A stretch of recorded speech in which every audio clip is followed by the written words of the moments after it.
You can be a phenomenal educator, communicator, someone that does transformative things for their market, but that does not by default mean that you are going to be equally skilled as a business owner. If the weakest link in the equation is your ability to operate a business, to manage a team, manage your own personal time, your business results will be throttled to the weakest link of all of those things. What if you could build a business in the modern world as big or as small as you want without having to compromise the things that were the most important to you in the very beginning? This is the Wealthy Consultant Talks podcast with Taylor Welch and Mike Walker, as they share with you today their learning lessons from stories in their experiences over the past 10 to 15 years and share with you right here, right now. Let's get into it. What is going on, my friends? Mike Walker here. Hey, excited to have you with me on another episode of the Wealthy Consultant Podcast. All right. Now, I've got one here for you that I think it's going to hit home. All right. Now, I've been working with subject matter experts, whether that be coaches, consultants, educators, speakers, authors, you name it. Essentially, people that take their intellectual property and monetize out in the marketplace via their skills, their knowledge, etc. Right? I've been working with these guys for over 2 decades now, and there are some common trends, some things that I know that if you even identify at all within that spectrum of knowledge base, those types of people in the marketplace, I am very, very convinced that I have some key takeaways here for you that you will allow you to charge more, but work less. Charge more, but work less. Interesting dynamic, right? People often correlate, well, if I want to make more in the marketplace, I therefore need to work harder, work more, add more, right? It's not always like that. It's not always like that. Now, I will never be the one to tell you, oh, you don't have to work very hard. Business is hard. Otherwise, everybody would be a rich entrepreneur. And you and I both know that that's not the case, right?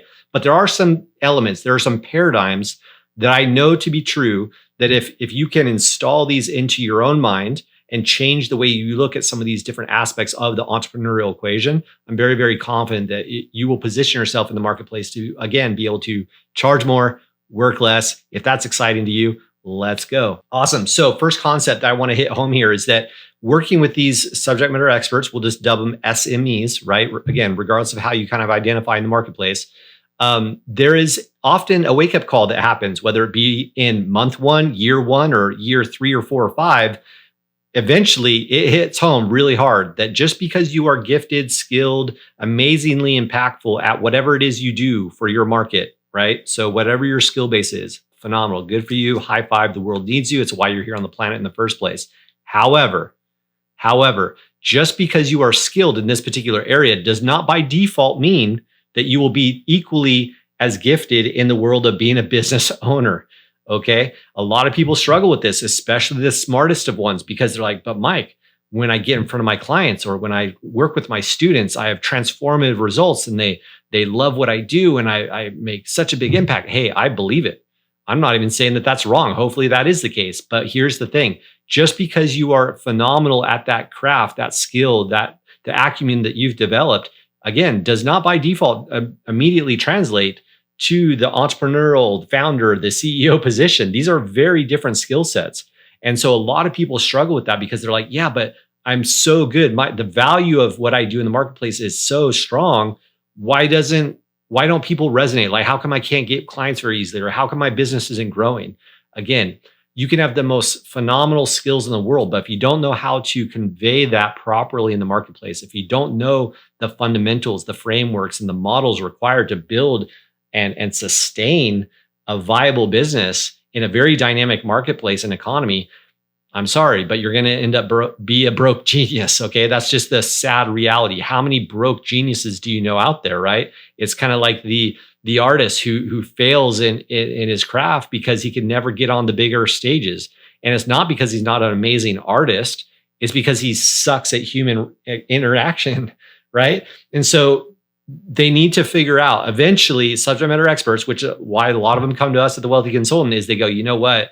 I have got this amazing gift. I've got this amazing passion for this thing that I do for my world, for my clients. However, that doesn't by default translate into me being able to do that effectively or profitably in the marketplace. So therefore, there's a disconnect. So if you want to be able to charge more and work less, first you need to become a better business owner.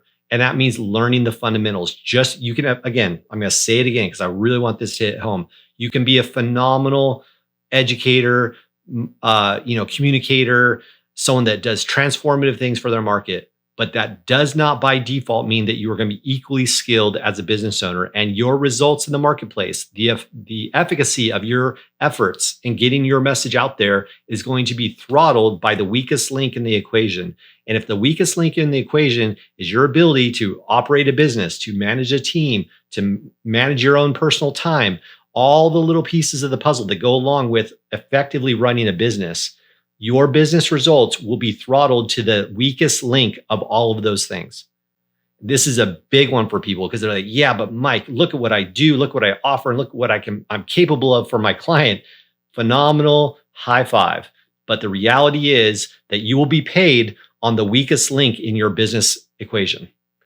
And that is just the sad reality. And so if it's not by us, read a book, watch some videos, whatever. But I'm telling you, you got to solve for the weakest link in your business equation if you want to charge more and work less. Okay. Step number one. Step number two is understanding that a lot of people are kind of locked in this trading time for money thing. Now, depending on where you're coming from, depending on your exposure to our world in particular, I'm hoping out of that transactional environment where you are literally, exchanging hours for money, whether it be through products creation or service or whatever. But if you are, I need you to be very, very cognizant of the fact that you are painting yourself very quickly into a corner where you can only exchange so many hours of your day for money, right? Yeah, but Mike, I'm going to be charging more. Well, good for you. But eventually even that will become limited. You have a finite space of time, 24 hours in a day, to charge for those services. So what are you going to do? Well, I've got to leverage. I got to figure out how to make more money per hour, right? Even better. There's something even better than that. And that is realizing that what you charge in the marketplace is not correlated to the numbers of hours it takes to do it. It's correlated to the end value of the consumer, of the user, of your ideal client. That is what you charge for. If it takes you 60 minutes to do something, but it saves somebody else 2 years of pain, blood, sweat, and tears trying to figure out on their own, guess what? You are going to charge for 2 years of their life, not the 60 minutes it took you to come up with that solution. See what I'm saying? So we need to be very, very clear. Are we charging for the value that it's presented to the end user, or are we charging based on the cost or the time that it took us to produce it? Now, for some of you, that may be a basic concept. For others, you might just had your mind blown a little bit and you need to go back to the drawing board on your pricing tables. But the reality is I need to make sure that you understand you are charging for the end result and the value proposition that presents to the end user, not for the time, effort, or energy or money that it took you to produce it in the first place. Okay? Awesome. That's number two. Number three, ways of charging more and working less is actually kind of counterintuitive. And that is and this is a big one, a lot of times people confuse volume for value. Volume for value. They think, wow, Mike, I want to do so much for my clients. I want to over deliver. I want to do this. And I want to give them that. Hey, I get the concept. I get the heart behind it, which is great. But the reality is you could actually be doing them a disservice by overdoing it, by over delivering for them, right? And the reason why is because people do not lack for information. What they typically lack in is context and implementation. Too much of a good thing will still kill you, right? You can have the best steak in the world, but if you eat too much of it, guess what? You're sick. So the reality is you as a subject matter expert, the person with the skills, need to understand that it is not so much about how much you give them, it's about how quickly they can implement it and get to that end result. That is ultimately what you're optimizing for, okay? Awesome. So do not confuse volume for value. And the last way that I really want to kind of unlock something for you so that you can charge more and work less in the marketplace is remembering something. And this is a big one that I've worked with a lot of subject matter experts, whether they've just been in the game for a few years or like me, multiple decades in the marketplace, in their worlds. This is a key concept that needs to hit home for you today. And that is that a lot of times, especially if you've been in the game for a long time, you forget what it's like not to know what you know. You forget what it's like to not know what you know. And so this gets people stuck because they're like, yeah, but Mike, I don't really know what I should be talking about on stage, or I don't know what to say in my social media or my videos. I don't know what to produce. I don't know what I should be saying to these clients. I don't know if I'm giving them enough. They start spiraling on all these I don't knows and what ifs. And that is because they forgot that what seems basic to them is in many cases still very transformative in value to their market. And so what happens is people kind of get stuck and they'll realize that they've got to somehow, again, going back to that over delivering concept. Well, I've got to give them so much. I got to do all of this stuff. And so therefore that takes them a lot longer to produce an end result, or a lot longer to put their message or services out into the marketplace, working a lot more, and yet really not really getting more out of that work, because what they're doing is they're throttling the creativity, thinking that somehow they have to be mind blowing or they want to give so much to their client. But like we talked about before, the volume for value, quotient, we also have to understand that there's a lot of elements that what you, the subject matter expert, thinks is basic is not so basic. Or it's like, yeah, but that's just average. Everybody knows that. Probably they don't. And so don't ever underestimate the power of just getting some things out there into the marketplace faster that to you feel easy. So let's wrap on that. The concept is this. I want you to be able to make more, charge more, but work less. How do you do that? By being more efficient, by increasing the efficacy of your business skills, and by remembering that you don't necessarily need the volume for your client fulfillment. You need the value. Focus on the value, the end result, what they want to feel by the time they are done with your products or services, courses, information, etc. Optimize for how they feel at the end in that interaction. Don't overwhelm them with too much stuff.